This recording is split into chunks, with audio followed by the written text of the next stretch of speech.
Представьте, что языковая модель решает сложную задачу и начинает вызывать саму себя снова и снова. Звучит это разумно, ведь сначала нужно разбить сложную задачу на маленькие, решить каждую задачу по отдельности и потом уже собрать ответ. И вроде как даже больше шагов, больше мышления. Но исследования Apple показывают неприятный парадокс. Больше таких рекурсивных вызовов не всегда дают лучший ответ. Иногда модель не думает глубже, она просто уходит в лишний маршрут, делает больше промежуточных шагов, добавляет больше шума, начинает дрейфовать от исходной задачи, и в итоге точность становится хуже. Главная мысль тут такова. Проблема не в том, чтобы заставить модель думать дольше. Проблема в том, чтобы выбрать правильную траекторию работы с большим контекстом. И вот здесь появляется SRLM – Self-Reflective Program Search for Long Context. Это подход работы с большим контекстом, где модель не просто рекурсивно дробит задачу, а сравнивает несколько возможных путей и выбирает тот, который выглядит менее неопределенным. Начнем с базовой проблемы. Сейчас у модели все больше становится контекстное окно. Мы можем положить в промпт огромный документ, длинный диалог, репозиторий кода или даже набор файлов. И интуитивно кажется, что если модель видит все, то она должна и понимать все. Но на практике это не так. Большое контекстное окно – это не гарантия понимания. Модель может видеть сотни тысяч файлов, но пропустить важную деталь, перепутать факты или отвлечься на нерелевантный шум. Простой пример для программиста.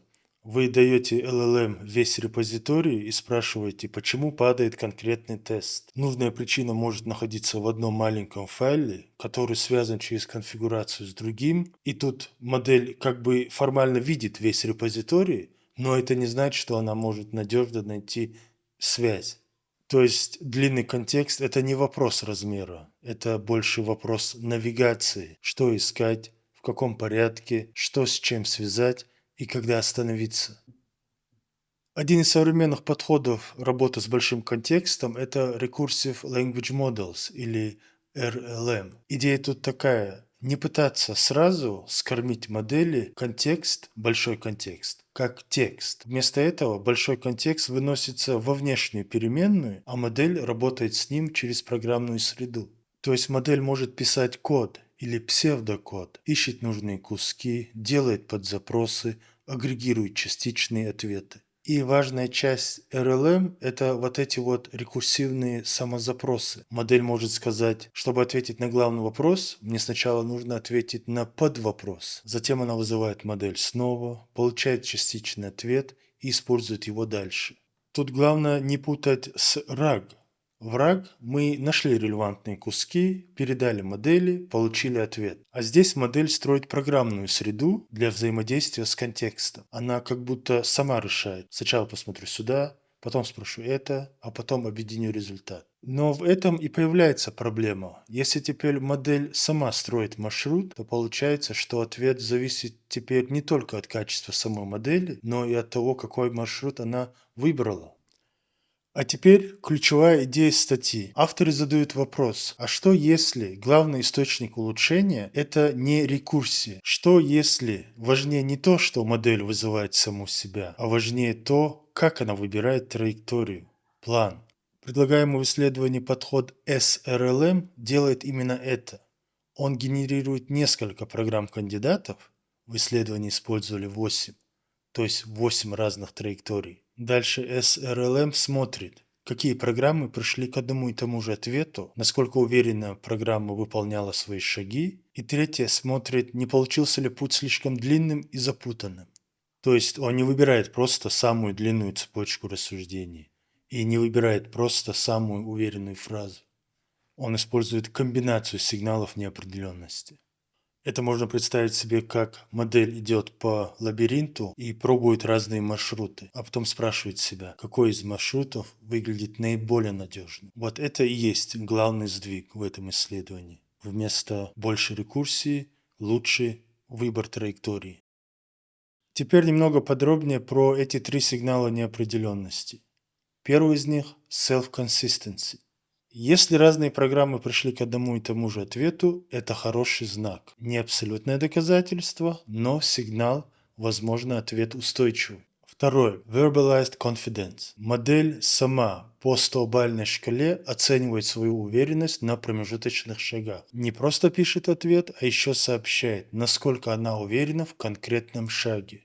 Третий сигнал неопределенности у нас – это длина траектории рассуждений. И здесь главное не упростить слишком сильно. Короткий трейс не означает автоматически правильно. И наоборот, длинный трейс не означает автоматически неправильно. Но слишком длинный и запутанный путь может быть симптомом неопределенности. Модель как будто ходит кругами, потому что не знает, где находится правильный ответ. Главная мысль – каждый сигнал по отдельности слабый. Первый – self-consistency может ошибаться. Второй – confidence может быть просто плохо откалиброван. Третий сигнал – trace length сам по себе тоже не гарантирует качество, но вместе они дают более полезный сигнал. И важный практический плюс – не нужен внешний проверяющий или какие-то размеченные данные. SRLM использует сигналы, которые возникают внутри самой модели.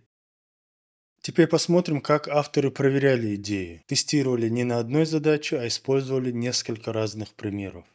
Первая группа – Browse.com+. Это больше похоже на Deep Research задачи, то есть у нас много документов и необходимо собрать факты из разных мест. Вторая группа OO-Long – это задачи, где необходимо агрегировать информацию из длинного контекста.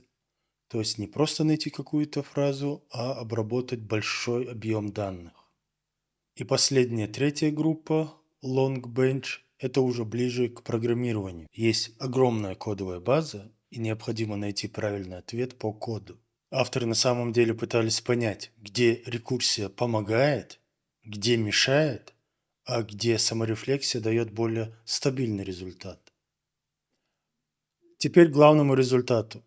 В выбранных примерах SRLM часто дает более точный результат, чем RLM. Самое заметное в задачах на Deep Research.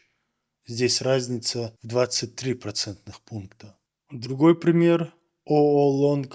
Задачи, где необходимо агрегировать информацию из длинного текста. Разница 13 процентных пункта. И последнее – задачи на программирование. Здесь разница 9. Здесь, конечно, нужно сделать оговорку и сказать, что это не значит, что SRLM, саморефлексия, всегда будет давать такой большой прирост – 23%. Это конкретный пример на конкретном тесте, на конкретной версии модели. Главный вывод в другом. Улучшение возникает не из-за того, что модель делает больше рекурсивных подзапросов.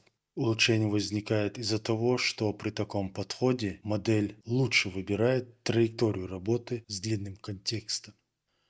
Вот, пожалуй, один из самых интересных моментов в статье. Рекурсия может быть не просто быть менее полезной. В некоторых случаях она может даже мешать. Если контекст уже помещается в контекстное окно модели, то модель потенциально уже может прочитать этот контекст напрямую. Да, не идеально, но без лишних преобразований. А RLM в такой ситуации может начать дробить контекст на куски, делать подзапросы, строить промежуточные ответы. И каждый такой шаг – это шанс добавить шум. Например, представьте, что вы просите человека прочитать одну страницу и ответить на вопрос, а он вместо этого начинает разрезать страницу на куски и пересказывать каждый кусок по отдельности, а потом собирает пересказы обратно. Иногда это поможет, но иногда он просто потеряет нюансы. Так же и здесь. Если задача уже помещается в контекст модели, то лишняя рекурсия может быть не помощью, а дополнительным источником искажений. SRLM тут выглядит стабильнее, потому что он не добавляет шаги вслепую. Он пытается выбрать траекторию, которая выглядит менее неопределенной. И это сильный практический вывод. Не надо автоматически думать, что Agentic Workflow с большим количеством шагов всегда лучше обычного вызова модели.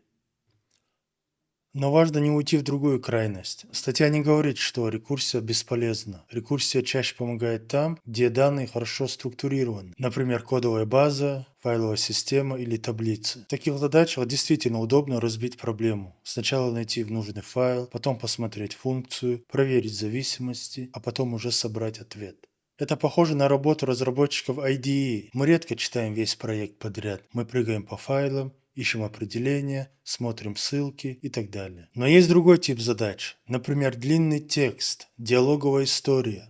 Текст, где смысл размазан по всему контексту. Там нельзя просто найти один файл или одну строку. Нужно понять общий смысл, тонкие связи, накопленные детали. И здесь простое дробление может навредить. Если разрезать смысловой текст, то можно потерять глобальную картину. Поэтому хороший вывод тут такой.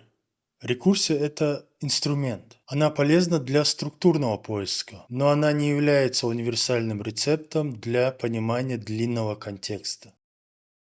Теперь поговорим про ограничения. SRLM выглядит перспективно, но это не финальная схема для всех long-контекст задач. Во-первых, саморефлексия здесь достаточно простая.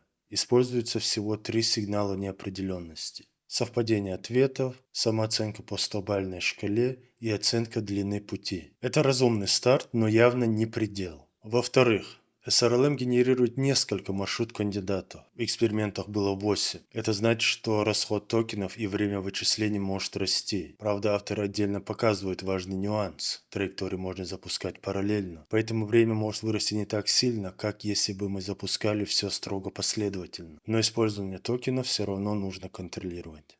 И, наконец, нужны более богатые стратегии саморефлексии. Не просто оцени по 100-бальной шкале или какая длина пути, а возможно более умная оценка, какие источники были использованы, есть ли противоречия и тому подобное. То есть статья скорее показывает направление. Выбирать траекторию по сигналам неопределенности – это полезно. Но как именно делать это лучше всего – это все еще открытый вопрос. Давайте соберем все в одну мысль. Когда модель работает с большим контекстом, ей недостаточно просто большого контекстного окна. Контекстное окно – это доступ к информации.